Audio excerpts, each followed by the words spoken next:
Assalamualaikum warahmatullahi wabarakatuh. Perkenalkan, kami dari Fakultas Ilmu Sosial dan Hukum, Prodi Sosiologi Angkatan tahun 2023.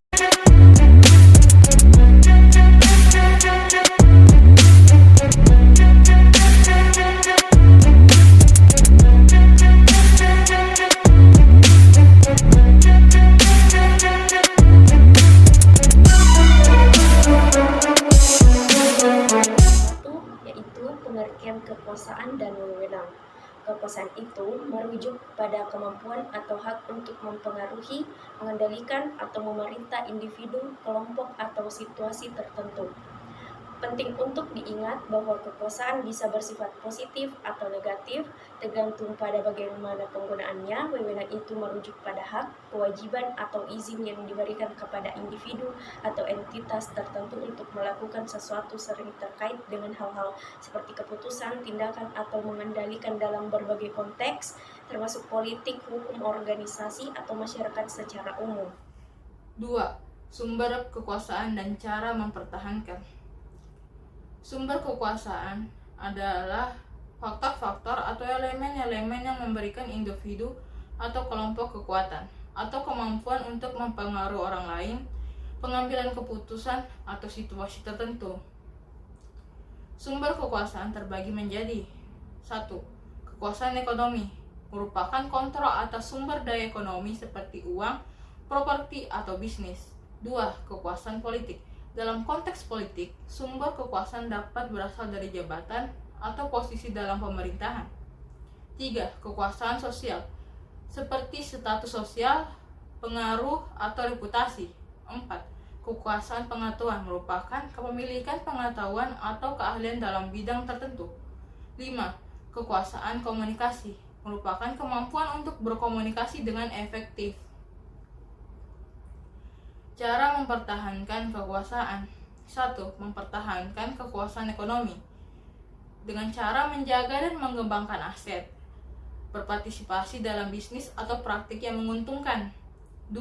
Mempertahankan kekuasaan politik dengan cara menjalankan jabatan atau posisi dengan baik, mempertahankan dukungan politik, dan mengelola hubungan dengan rekan-rekan politik. 3. Mempertahankan kekuasaan sosial dengan cara menjaga hubungan dan jaringan yang kuat, menjalani norma sosial dan etika yang dihormati. 4. Mempertahankan kekuasaan pengetahuan dengan cara dipertahankan dengan terus memperbarui dan mengembangkan pengetahuan. 5. Mempertahankan kekuasaan komunikasi dengan cara menjaga keterampilan komunikasi yang baik dan mengembangkan pesan yang efektif. Nomor 3, sumber wewenang dan bentuk-bentuk kewenangan. Sumber wewenang adalah basis atau asal mula dari kekuasaan atau otoritas yang dimiliki oleh individu, kelompok, atau entitas tertentu untuk melakukan tindakan, mengambil keputusan, atau memengaruhi orang lain. Bentuk-bentuk wewenangan dapat beragam dan tergantung pada konteksnya. Beberapa sumber wewenangan dan beberapa bentuk umum wewenang. Yang pertama, hukum. Wewenang dapat berasal dari peraturan hukum, konstitusi, undang-undang, dan peraturan yang diberlakukan oleh sistem hukum. Yang kedua, politik.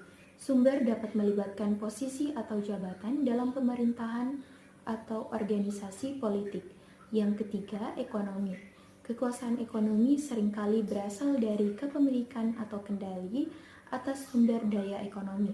Yang keempat, sosial. Wewenang sosial seringkali berasal dari status sosial, pengaruh, atau reputasi dalam masyarakat. Yang kelima, pengetahuan dan keahlian, seperti ahli dalam ilmu pengetahuan, seni, teknologi, atau keahlian. Bentuk-bentuk wewenang. Yang pertama, wewenang legal. Wewenang yang diberikan oleh hukum dan regulasi. Contohnya termasuk hak-hak warga negara. Yang kedua, wewenang politik. Wewenang yang diberikan oleh posisi dalam pemerintahan atau organisasi politik, mencakup keputusan politik dan legislatif. Yang ketiga, wewenang ekonomi. Wewenang yang berasal dari kontrol atau kepemilikan sumber daya ekonomi, termasuk kepemilikan perusahaan. Yang keempat, wewenang sosial. wewenang yang berasal dari pengaruh sosial, reputasi, atau kedudukan dalam struktur sosial. Yang kelima, wewenang pengetahuan, wewenang yang diberikan oleh pengetahuan dan keahlian. Penting untuk diingatkan bahwa sumber dan bentuk wewenang dapat saling berhubungan. Individu atau entitas seringkali memiliki berbagai jenis wewenang yang terkait satu sama lain. Sekian bentuk wewenang. Yang pertama, wewenang legal, wewenang yang diberikan oleh hukum dan regulasi. Contohnya termasuk hak-hak warga negara. Yang kedua, wewenang politik, wewenang yang diberikan oleh posisi dalam pemerintahan atau organisasi politik, mencakup keputusan politik dan legislatif. Yang ketiga, wewenang ekonomi, wewenang yang berasal dari kontrol atau kepemilikan sumber daya ekonomi, termasuk kepemilikan perusahaan.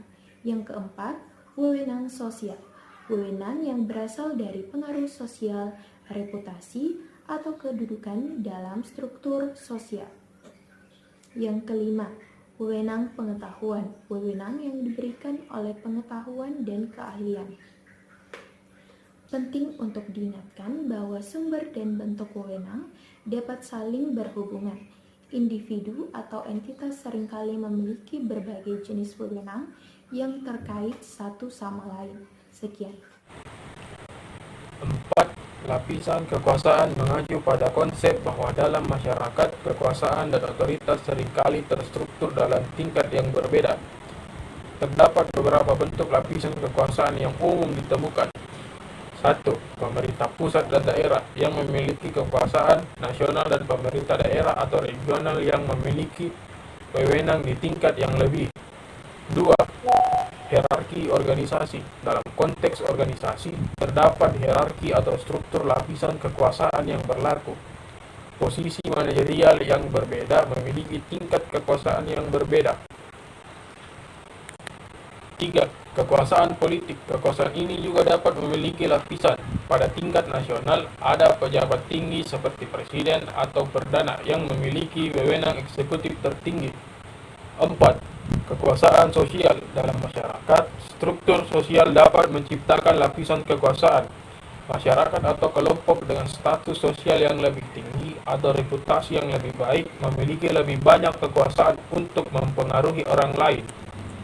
5. Kekuasaan ekonomi. Dalam dunia bisnis, hierarki masyarakat mencerminkan lapisan kekuasaan. Para pemilik dan eksekutif tingkat atas memiliki masyarakat atas kebijakan dan strategi, sementara karyawan di bawah memiliki wewenang yang lebih terbatas.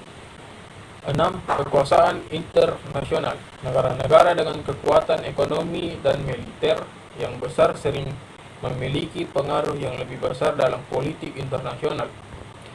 Dalam setiap lapisan kekuasaan ini, masyarakat atau entitas memiliki wewenang tertentu untuk membuat keputusan, memengaruhi orang lain, atau mengendalikan sumber daya tertentu. 5. Memperhatikan kekuasaan adalah langkah penting dalam analisis sosial dan politik yang dapat membantu memahami dinamika kekuasaan dalam berbagai konteks. Berikut beberapa cara untuk memperhatikan dan menganalisis kekuasaan. 1. Studi sosial dan politik. Belajar ilmu sosial dan politik dapat membantu memahami teori-teori kekuasaan, konsep, dan pendekatan analitis yang digunakan dalam studi kekuasaan. 2. Analisis institusi. Perhatikan institusi-institusi penting dalam masyarakat seperti pemerintah, organisasi bisnis, media massa, dan organisasi sosial. 3. Studi kasus. Memeriksa studi kasus konkret tentang bagaimana kekuasaan beroperasi dalam situasi tertentu dapat memberikan wawasan yang berharga. 4. Wawancara dan pengamatan. Berbicara dengan individu atau kelompok yang memiliki pengalaman langsung dengan kekuasaan dalam konteks tertentu dapat memberikan wawasan yang lebih mendalam. 5. Pemantauan kebijakan. Melacak kebijakan politik dan keputusan yang dibuat oleh pemerintah atau organisasi dapat membantu memahami bagaimana kekuasaan digunakan untuk memengaruhi kebijakan dan regulasi. 6.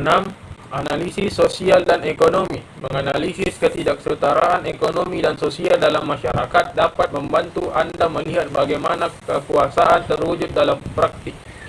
Memperhatikan kekuasaan memungkinkan untuk lebih baik memahami pengaruh yang berperan dalam masyarakat dan mengenali ketidaksetaraan, konflik, serta peluang untuk perubahan positif.